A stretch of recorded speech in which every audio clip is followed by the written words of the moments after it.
I would leave the Secretary General for the last to give us a briefing, and I would start with the, I would say, the flower of our delegation, Her Excellency Comrade Aoula Awad. Thank you. Thank you so much, Your Excellency.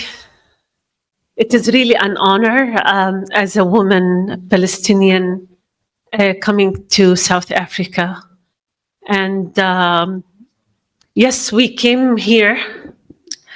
Personally, I came with really a broken heart. Maybe it's my first trip outside Palestine after the Israeli aggression on Gaza almost 2 years ago. And I want to start actually to thank you all, to thank South Africa and the South Africans for your unwavering support. And it meant so much to me, Comrade Mike, when you said your struggle is our struggle. It meant really so much to us. What we are facing in Palestine is a real genocide. And with what it breaks our hearts, that the world is silent, except for South Africa. And this is where we really appreciate, and that's why we were persistent and insisted to come here to South Africa. And we really appreciate your stand for us by all means, and the stand for the South Africans, for all liberation movements here in South Africa, and for the South Africa government. And we highly appreciate, with all, the pressure on you as a South Africans and on the government of South Africa, you insisted and you went to the International Court of Justice for the cause of Palestine. As Her Excellency mentioned about Palestine, as we are a young society with a population of about 5,500,000 inhabitants in the area of 1967, and we are about 7,300,000 in historical Palestine. And we are about the same outside Palestine. So we are about 15 million Palestinians inside and outside Palestine. What we are facing, especially when we talk about Palestinian society, half of our society are children. And 68% of the total population is under 30 years old. So you can imagine how young our society is. The Palestinian children in Palestine and mainly in Gaza are facing an unprecedented humanitarian catastrophe, as they, along with women, accounted for more than 60% of the total martyred in Gaza Strip. The Israeli aggression resulted in martyred of more than 59,000 Palestinians, including more than 18,000 children in Gaza.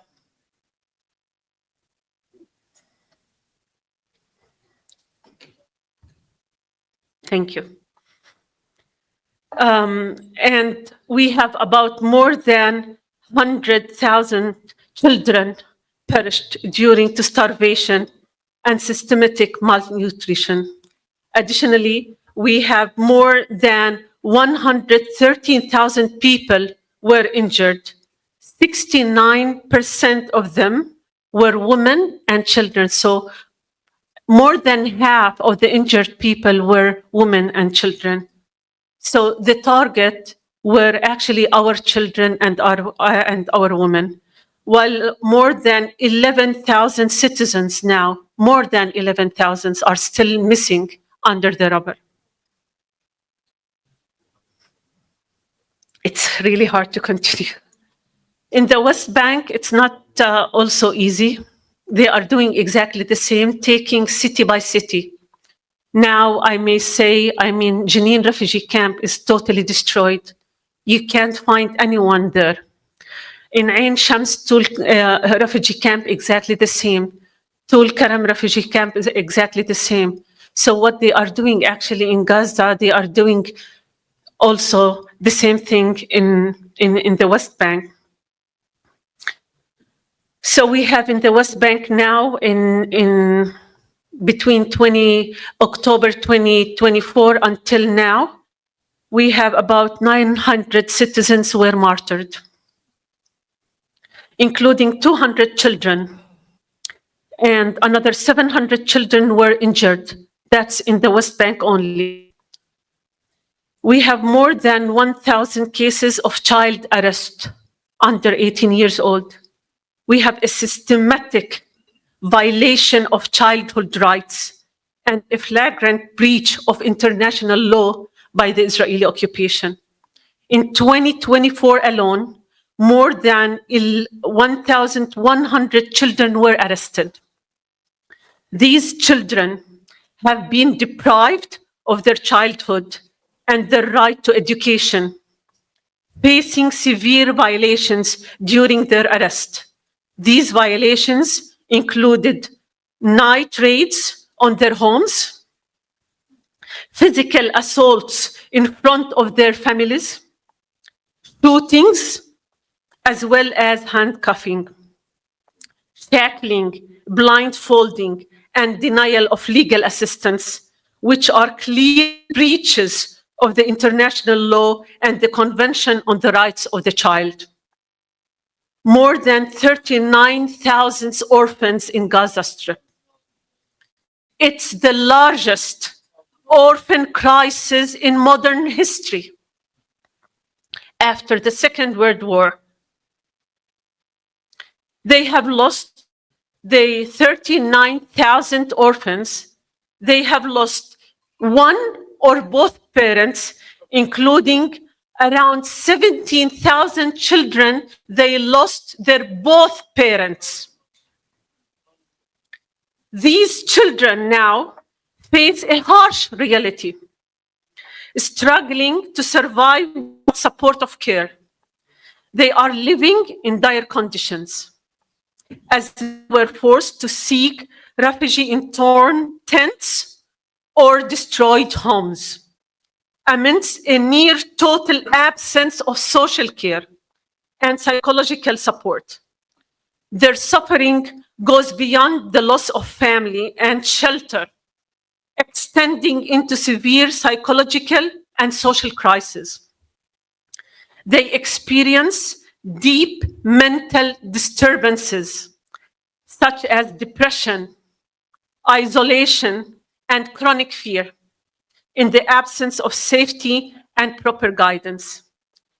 Children of Gaza Strip, amid bombardment and the collapse of healthcare, we have 15 children are injured on daily basis in Gaza with permanent disabilities. I'm talking about the children who are injured with permanent disabilities. They are about 15 children on daily basis due to the use of international banned explosive weapons, with the silent of the word, bringing the total number of injuries to more than 7,000 children, hundreds who lost their limbs, sight, or hearing.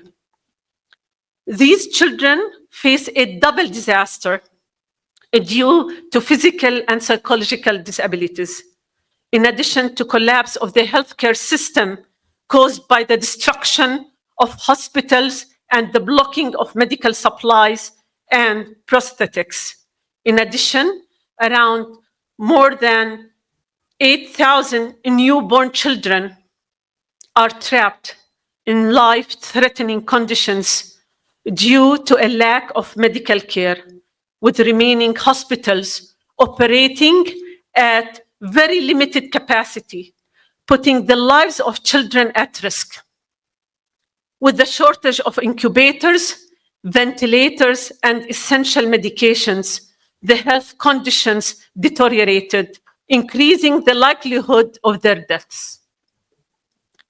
Polio disease returns to Gaza Strip for the first time after 25 years due to a decrease in vaccination.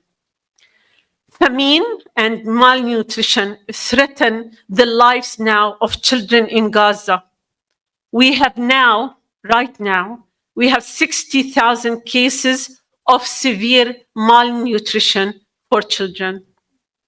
WHO report revealed that approximately 1,950,000 people across Gaza Strip are expected to experience high levels of acute food insecurity classified with phase 3 or higher, which means crisis or worse. Additionally, around 16,500 pregnant women and lactating women will need treatment due to acute malnutrition, which has a significant impact on their health and the health of their children. This could lead also to serious complications during pregnancy and childbirth. The Palestinian community places a strong emphasis on education. Education is part of our culture, is part of our values. Despite facing significant challenges due to Israeli occupation on the displacement and limited resources, education is highly valued to us as Palestinians as means of empowerment, resilience, and preserving cultural identity, where literacy rates in Palestine are among the lowest in the region and worldwide. In Palestine, we place a very high emphasis on higher education. We have 50 higher education institutions serving mostly female students. The ongoing Israeli aggression on Gaza has severely damaged Gaza education system, with 150 schools and 60 university buildings completely destroyed. Tragically, more than 16,000 school students and more than 1,200 higher education students have been martyred since October 2023, underscoring the profound humanitarian and educational crisis in the region. This deliberate destruction of schools and universities reflects Israel's broader policy of academic suppression, a tool of colonial control aimed at erasing Palestinian identity and resilience. So our messages to you, we came to convey this message first, our appreciation for your solidarity to Palestine and to us as Palestinians. And we don't lose hope as long as we see your solidarity to Palestine and to us. Thank you very much.